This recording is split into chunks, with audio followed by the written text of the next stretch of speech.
Did you know that in America today, just 100 billionaires spend more on elections than millions of ordinary voters combined? The United States calls itself the world's greatest democracy. But what if I told you that your vote matters less than the money of the ultra-rich? Mark Hanna famously said, "There are two things that are important in politics. The first is money. I can't remember the second." That was said over a century ago, but today, it's truer than ever. America's billionaires have found a way to quietly buy political power without you even realizing it. They don't need to campaign. They don't need public approval. They already own the system.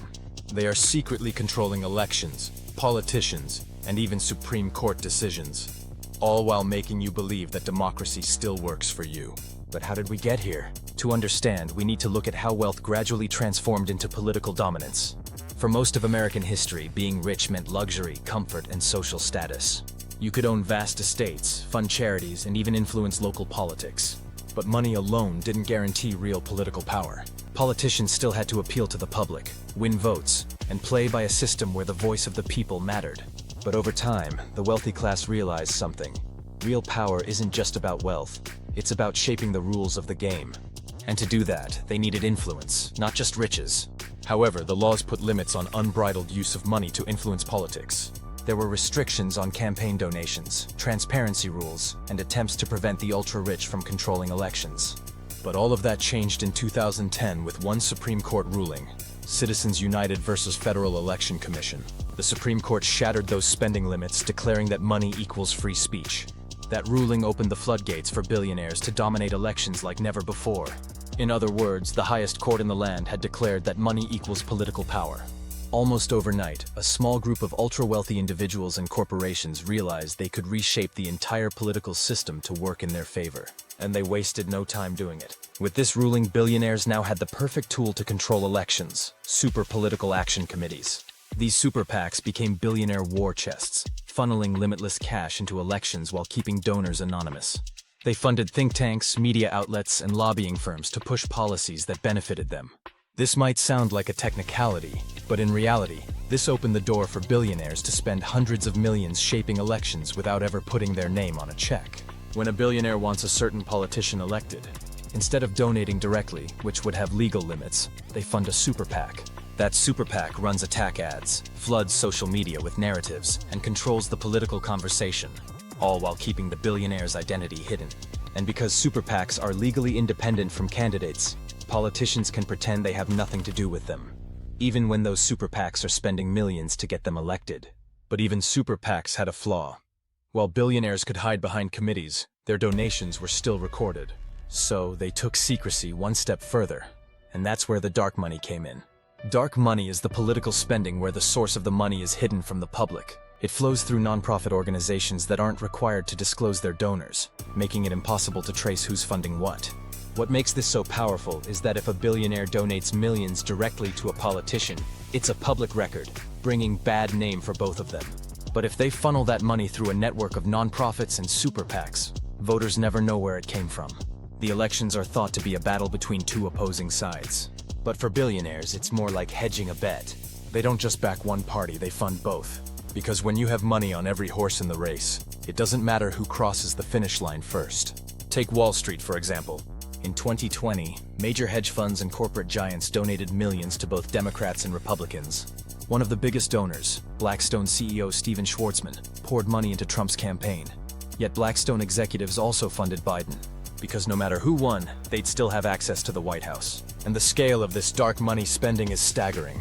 In just the 2020 election, dark money groups spent over $1 billion, and for the 2024 elections, this is estimated at $4.5 billion. And billionaires don't pour billions into politics out of generosity.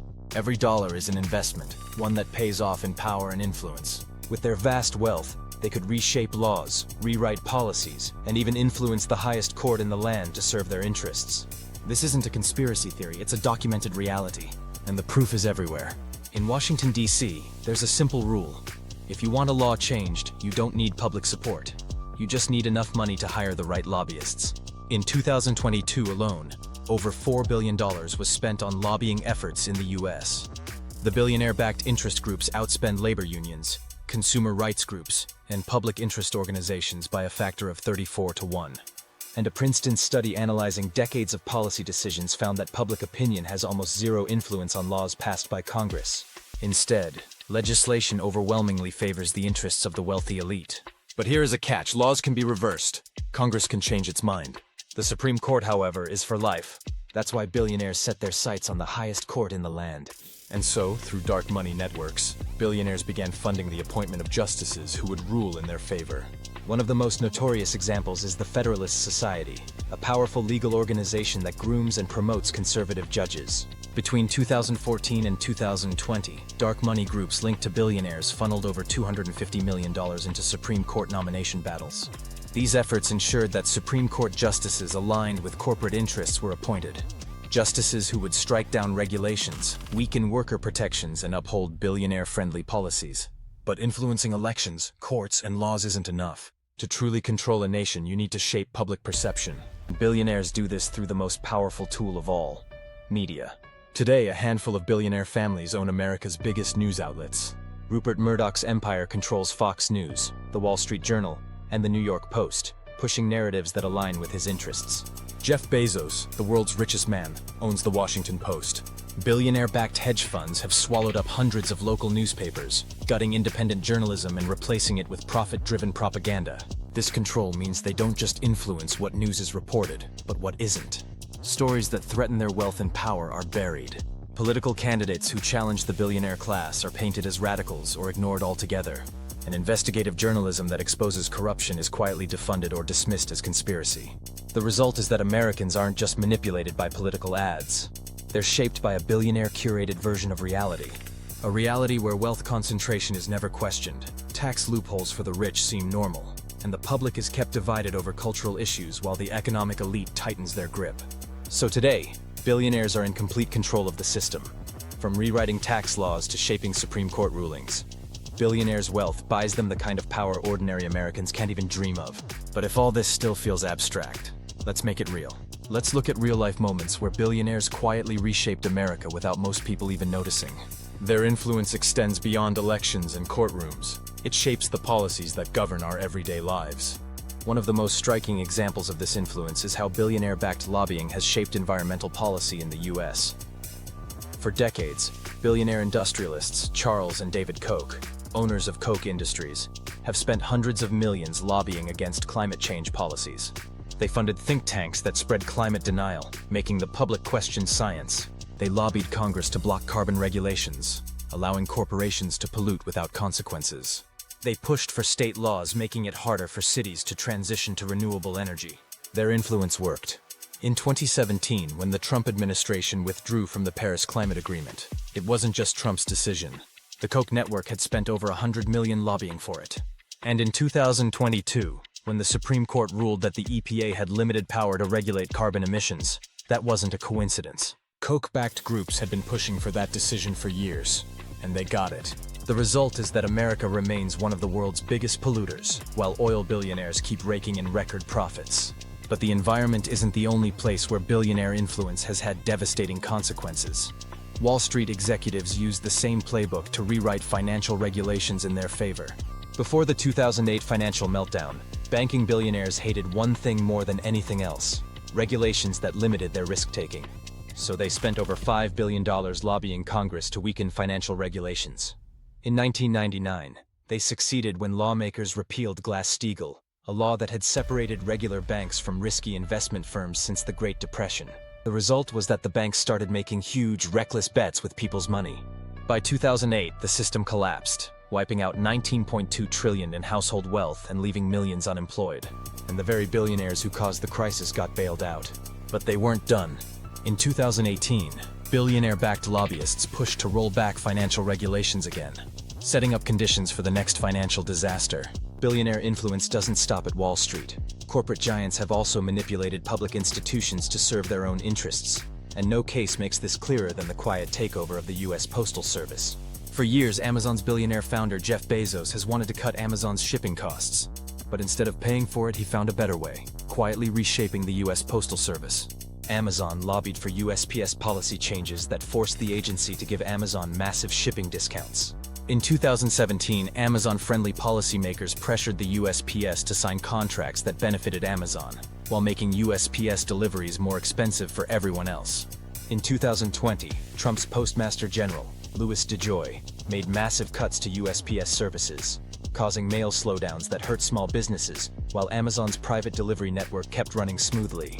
Amazon saved billions, while the USPS lost money and struggled to compete. And in 2021, when Biden tried to reverse the damage, Amazon-backed lobbyists pushed back hard. And while billionaires shape industries and public institutions, they also use their influence to block policies that would ease the financial burdens of ordinary Americans, like student debt relief. When Biden announced a student loan forgiveness plan in 2022, it was set to help over 40 million Americans struggling with debt. Public polling showed that 60% of Americans supported the plan. But behind the scenes, billionaire-funded groups launched lawsuits to stop it. The Heritage Foundation and Leonard Leo's network, backed by billionaire donors, funded lawsuits challenging the plan. They pushed the Supreme Court to strike it down, arguing it was too costly. Meanwhile, these same billionaires had no problem getting billions in corporate tax cuts. In 2023, the Supreme Court killed the plan, leaving millions of borrowers trapped in debt. But the billionaires who paid for that ruling, they walked away wealthier than ever. These cases aren't random. They follow the same blueprint every time. Find a policy or law that threatens billionaire profits. Use dark money and super PACs to fund politicians who will block it. Use think tanks, media outlets, and lobbying groups to change public perception. If that fails, take it to court, where billionaire-backed judges will rule in their favor. These real-life cases prove that billionaires don't just influence policy. They reshape the entire system to benefit themselves. So the truth about democracy being dying is that it's not dying, but it's being bought. The people with the most power aren't the ones casting votes, but the ones funding campaigns, shaping laws, and controlling the narrative. But the real question is, now that you know, what will you do about it? Subscribe to our channel for more eye-opening content.